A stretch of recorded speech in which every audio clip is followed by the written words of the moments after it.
بسم اللہ الرحمن الرحیم۔ السلام علیکم ورحمۃ اللہ وبرکاتہ۔ میں محمد اسامہ سرسری۔ اسم متمکن کی 14 اقسام ہیں، ان میں سے 10 قسمیں ہم نے پڑھ لیں۔ پہلی 5 قسموں کا تعلق ان کے اعراب کا تعلق زبر زیر پیش کے ساتھ ہے، یعنی اعراب بالحرکت ہے، اور دوسری 5 قسموں کا تعلق حروف کے ساتھ ہے، واو الف یا کے ساتھ، تو اس کو اعراب بالحرف کہتے ہیں۔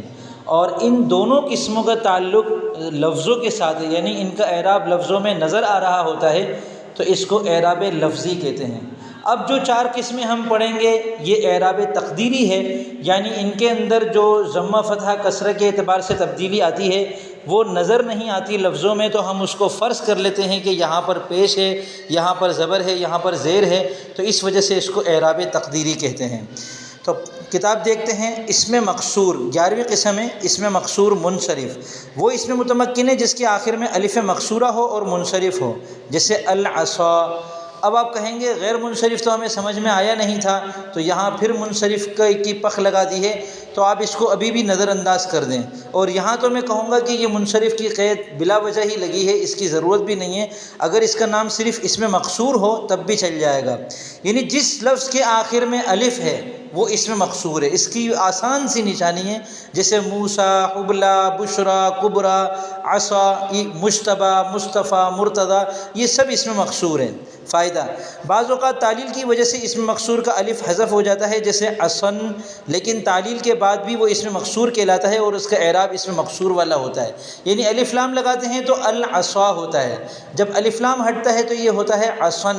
تو اب یہاں الف بظاہر ہے نہیں پڑھنے میں، لیکن لکھنے میں آ رہا ہوتا ہے، اور اس 2 زبر کے ساتھ بھی اس کو اسم مقصور ہی کہیں گے۔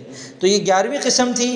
آگے پھر 12ویں قسم ہے جو انشاءاللہ ہم اگلے سبق میں پڑھیں گے، اور ان دونوں کا اعراب آگے انہوں نے بتایا ہے کہ ان دونوں کا اعراب جو ہے وہ حالت رفعی میں ضمہ تقدیری کے ساتھ ہے، حالت نصبی میں فتحہ تقدیری کے ساتھ ہے، اور حالت جری میں کسرہ تقدیری کے ساتھ ہے، یعنی نظر نہیں آتا۔ جیسے این العصا، لاٹھی کہاں ہے؟ این کا مطلب ہے کہاں ہے، اور العصا کہتے ہیں لاٹھی کو۔ این العصا، اب یہاں پر العصا مبتدا ہونے کی وجہ سے مرفوع ہے، اور اس کی حالت رفعی بھی الف کے ساتھ ہی ہے۔ رأیت العصا منصوب ہے، حالت نصبی الف کے ساتھ ہے۔